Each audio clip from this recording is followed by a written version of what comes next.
but the governance are different. The governance, the state of level of maturity, and the history, the historical perspective of a nation are totally different compared to all these countries. I can't compare, Indian nation with the Thailand, but definitely, as said by Ms. Sumitha Dawra, we can take these examples and make a case study out of it, put it in a minor angle, and see the feedback. That's what we've been trying to do it. And the success story, if you look back the years where you have seen, where you have started, the started of self-help groups. Now it is a big revolution. It's a big revolution. Self-help group movement is a big revolution that is being taken as an example for many other nations.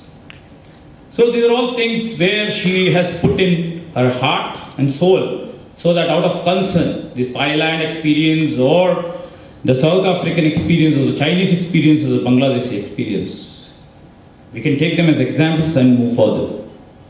Coming back to this wicked problem of poverty, where she has explained in the role as a PDDRDA and also a special officer in terms of Gudivada, where she has put in her heart and soul, but she didn't get the desired result ultimately.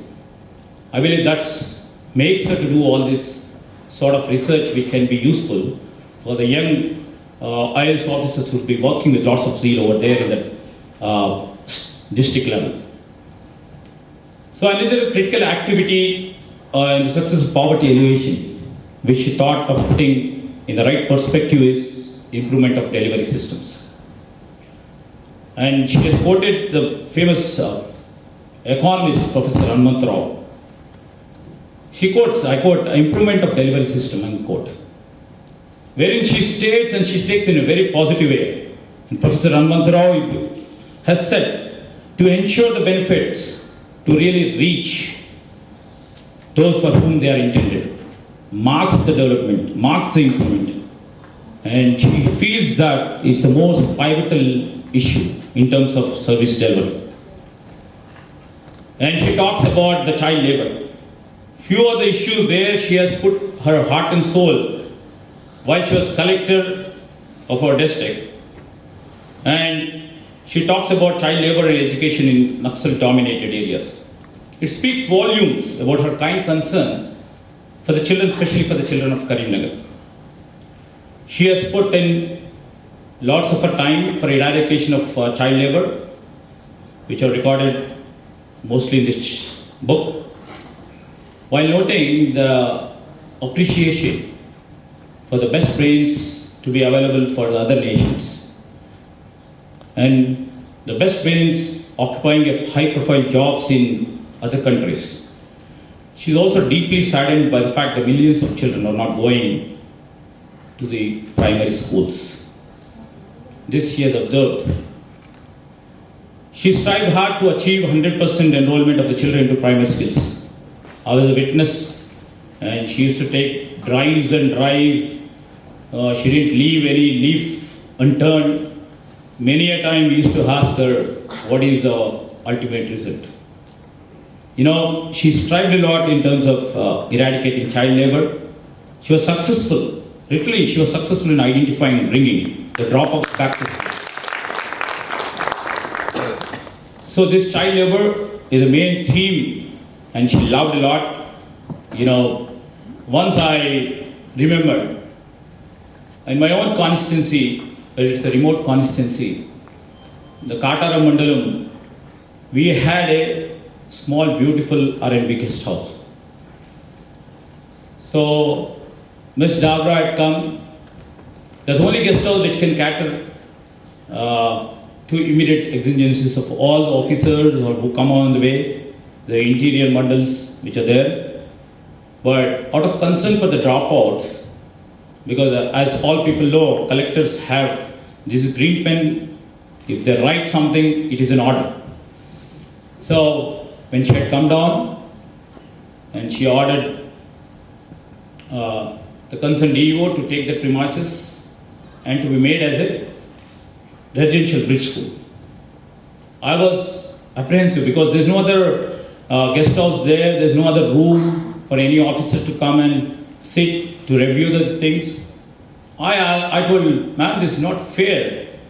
It's not fair, you could have hide some other premises over there. Then she said, this is the most important task I have, and you have to cooperate. That is the zeal she had, and immediately, the next day, very next day, the bridge school has started. The bridge school has transformed, and many girl students who studied in the bridge school got recruited in the regular schools in 2-3 years down the lane, and they're all studying now. That is the fruit. That is the seed which is being there. Now the fruits in 1 or 2 years down the lane we may be seeing. The all girl students would have been the greatest, human resources scientists for the nation. I literally see a zeal for sanitation. The guy was telling about Garjanapalli. Garjanapalli, I would like to say that Garjanapalli is a small remote village which has maximum number of tribal population. I was just flipping through the pages because the anecdotes, what Ms. Dawra was trying to emphasize is, we have never seen you in that way. Because we were busy in our fine-tuning our political novices, because I was a young politician then, got into politics all of a sudden, and trying to know what are the basic problems of the society, of the people. And immediately I was being made district Congress president. So district Congress president and the collector here, which would represent the Telugu Desam government. So how things would be. But still, I could really congratulate her by looking at these pages, what I have read in Garjanapalli, where one day, after seeing the newspaper, she immediately rushed to the Garjanapalli village. My friend Mr. C.V. Anand would be knowing, because he would have toured every village of this region. It is totally an Naxal infested area. With all her might, she had gone.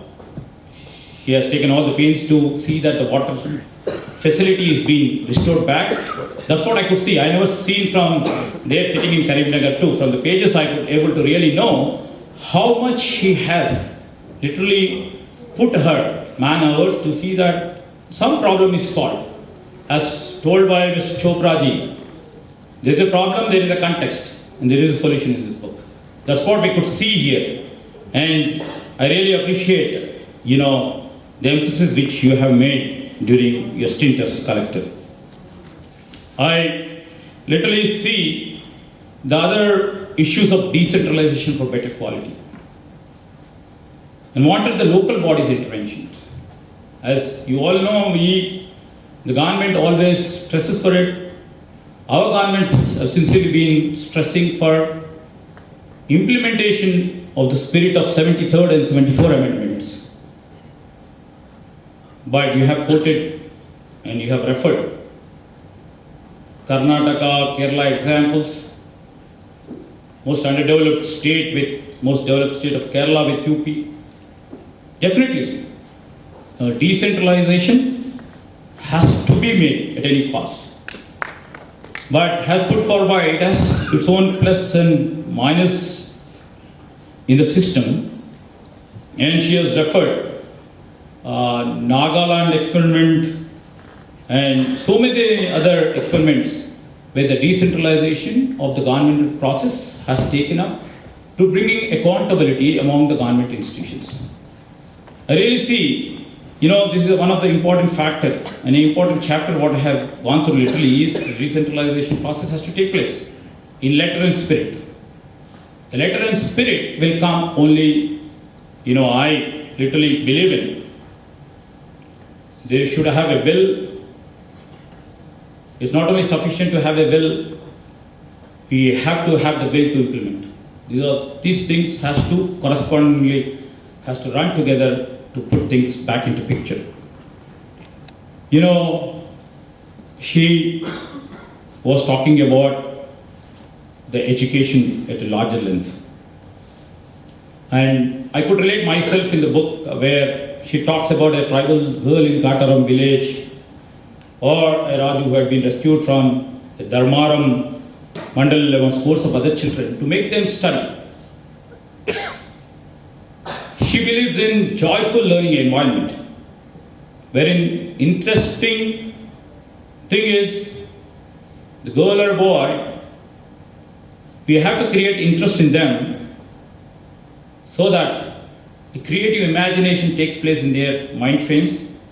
They automatically comes to schools and learn. I think what she has seen in her daughter, she's not absolutely restricting these education patterns to her daughter, but at the same time wanted all other girl students or boy students in this country to have this joyful learning environment where people keep coming to schools, learn, try to educate themselves, and come back with colors. And I really appreciate, what she emphasized about safe drinking water in toilets in our schools. Of late, I'll come back within 5 minutes to the post-94 scenario. Whatever it's been said regarding her education, definitely what Rabindranath Tagore or Dr. Radhakrishnan has emphasized on joyful learning, needless to say, it is in direct consonance with the views of Rabindranath Tagore and Dr. Radhakrishnan. I congratulate you. Literally, this is the thing where now the schools, if you look back and see, now schools are making every children a machine molded outputs. Now we have to get back and literally see what are the old patterns of educational values, what has to be inculcated. Rabindranath Tagore or Dr. Radhakrishnan, what they emphasized is a creative learning mode. And coming back to a couple of instances where I was also involved in other strife, the epidemic deaths, which has